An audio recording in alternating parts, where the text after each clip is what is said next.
DNI Tulsi Gabbard has been making our dreams come true, delivering us the documents that we've been waiting for on Russiagate. But, not everybody is so happy. There's a little behind-the-scenes battle going on with the CIA. J. Michael Waller, he's a senior analyst for the Center for Security Policy. He joins us now to break down why the deep state is kind of in panic mode right now, Jay. So when we look at this, Mike, it's interesting, right? Because we actually have what is surmounting to be a real pushback and delivering documents that the deep state is like, we are okay with these not coming out. And now the American people have them. So take us a little bit behind the scenes here. This is why it's so important to have outsiders who are not part of the establishment in these positions, because they don't care who they offend by bringing these documents out. This is a masterful piece of work that Tulsi Gabbard is doing. I wasn't sure she could do it at all. And to see this as just the beginning of something is just simply fantastic.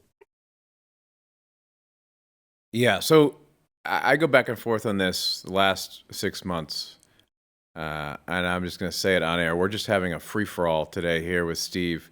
We're telling people what we think about things. And when it comes to this issue of, the insiders who would be in charge at these places, it can seem hopeless at times, right? Just absolutely hopeless. The fact that you even need someone who's so outside the box to come in and do something so basic, it could make someone, just saying, it could make someone a little depressed. But tell us why this is so significant and actually might lead to something good. Washington, D.C. is a place, especially if you've been there for a long time or plan to be, where everybody knows when to stop offending the other side at some point. So you can win battles, but you can't really hurt the other guy because, you're going to be your career is going to be in this kind of conflict. So there's a lot of deal cutting and there's a lot of looking the other way. There's a lot of blackmail involved, too. So when you have somebody come in like Donald Trump and Tulsi Gabbard and others on that team who are actually doing what they said they were going to do, this is astonishing. And then to see the things that have come out of the FBI and that have recently been discovered in the FBI that somebody thought was disappeared forever. It shows that not only were laws broken at the time, but more laws were broken, some with 20-year sentences each time it was broken. And these are hundreds of times. You've got a lot of people looking at a lot of prison time if this is prosecuted right. Hey, Mike, so good to see you again. It's been a while, and I'm sorry I missed you by at least a day in D.C. this week. But I do have a question for you about Tulsi and the victories that she is producing right now. Is that our sources at ODNI tell us that they're still having a lot of problems with two different agencies in particular. Not so much the CIA guys, although that is an issue with them, but the biggest problem they're having right now is cooperation from the Bureau, from the FBI. Do you have any particular feeling on why that might be manifesting itself in Tulsi's work right now? Well, there are a number of things. First of all, ODNI itself, Tulsi Gabbard's office, is full of bad people. It's way oversized from what it should be. And the president can fire anyone in the intelligence service who he wishes for any reason, citing national security. So it isn't like a civil service legally protected status that these people have. He can fire them right away, and he can authorize Tulsi to do the same thing. So I don't know why that hasn't happened. There are also a lot of good people inside the system who've put their names forward for consideration, and they haven't even been acknowledged yet. So given all those handicaps, I'm doubly surprised to see Tulsi Gabbard coming out with the material she's come out with now. Now, for cooperation from the FBI, you have two things. First, the FBI is essentially like a cult. It's a fraternity, FBI fraternity, and you cannot go against the FBI as a bureau, regardless of who is director. That's one problem. The second problem is inside the FBI, it's still full of rotten people, from the management at the top floor all the way down to the field offices, and that they have not even begun to clean that out yet.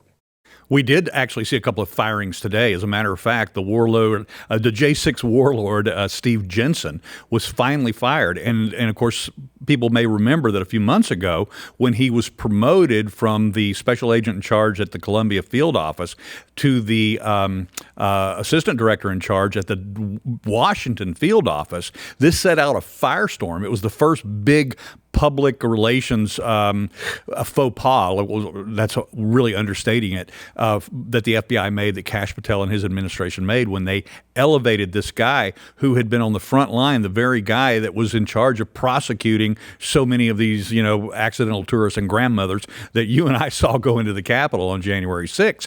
But they let him go today. What's confusing everybody now, though, is what was the process? Why elevate this guy to D.C. and literally give him a raise and a promotion, and then kick him out a couple of months later? I don't know. You warned about it at the time, and the suspendable ex-FBI guys or suspended FBI guys warned about it. They called it out right away. Right. Those guys have they're batting 1,000 right now. They have been right on every single issue since the new administration's come in. So it's a real shock that they're still suspended from the FBI under Christopher Wray's corrupt rules. Yeah, they are, and this is what Oh. is so incredible with the FBI and with the suspendables right now. You point out correctly that they're batting 1,000, but on this particular issue, they were more than, and when I say more than right, they not only described the problems with the elevation of this guy, but they also described the inevitability that he would be a problem for them. But more importantly, they also called out the influencers who were trying to justify and massage the narrative on both sides, because the influencers early on, when Jensen was promoted to the Washington field office, they didn't know what to do with this, because these were the J6 people that were so on the side of the J6 defendants and on the J6 narrative from the MAGA perspective, the GOP right perspective, and they were incensed that Jensen got promoted, and then they had to fall in line, and they started coming up with all these theories that maybe he was going to be the guy that would show and reveal where all the bodies were buried, or that he was going to be the kind of guy that Kash wanted to keep his enemy closer. Things that were just absolutely hilarious to me and hilarious to all the suspendables at the time. Yeah. And I got the same pressure and certain reasoning about it. And I had some arguments with my suspendable friends because I was sort of taking a more relaxed view of this. Maybe there was a good reason to keep him on board, because when you're taking over an organization, when you're doing a hostile takeover, you do need insiders who are part of the problem to be your Sherpas, to guide you around inside. So I kind of gave them the benefit of the doubt, and I'm really sorry that I did, for keeping him on board. The suspendables were right about this. Well, for some number, we like big round numbers, right? It's Donald Trump is 200 days in office. You were saying the FBI, they still have problems all the way through that Hoover building. What do you see right now, and the progress that has been made and all the steps that are still left to be taken? And we know those are numerous. Well, we have to look at it three ways on the FBI. First, we need to hold accountable any government official and former official who was abusing power before, to undermine our Constitution before. So that has to be done. So you need an FBI or something like it to get that job done. You need teams that are in place to get that job done. So I understand not reforming the FBI, but tinkering with it, but focusing it on these issues. But that's no reason for avoiding other issues like keeping a lot of the rot inside. There's no reason for making the FBI even more powerful than it was. Remember, FBI absorbed ATF rather than the other way around, or rather than decentralizing power to, say, deal with firearms issues, they centralized it under FBI control. There's a bill now in Congress by Senator Cotton that inadvertently would make the FBI even more powerful still, in the name of reforming the Office of the Director of National Intelligence. So you have these unintended consequences of what's being done, and no acknowledgement that the FBI is so obsolete and so bloated and still so full of abusive people that it cannot stay the way it has been. I have a different question before we let you go here. Well, we have you, though. I think that we've seen now over the last few months something interesting and a little disturbing when it comes to national security, complex, and that is without a national security advisor, right? Or a dedicated one. We certainly Rubio has many hats. He certainly is involved in wearing this one. There seems to be throughout the administration what I'd call a highly centralized, at the core, cadre of people around the president who are doing all kinds of amazing things, but it leaves it a little bit. Some of these positions not being filled by someone who's dedicated, right? It leaves a little bit of room so things sort of drift. And that's a worry, I think, for a lot of people who want to see the president's agenda implemented. That that this is a large apparatus, and there's a little bit of drift there, which I think is going to lead to problems with voters if they don't actually see the change that they want throughout these agencies. Right, and it will happen in the by-elections next year. So it has to be fixed right now.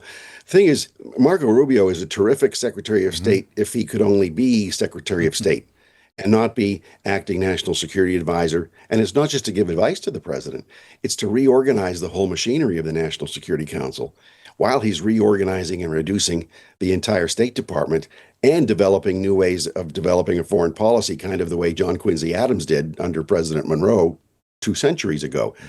He's doing that, plus heading up 11 government agencies overall, right. State, NSC, and 9 other ones.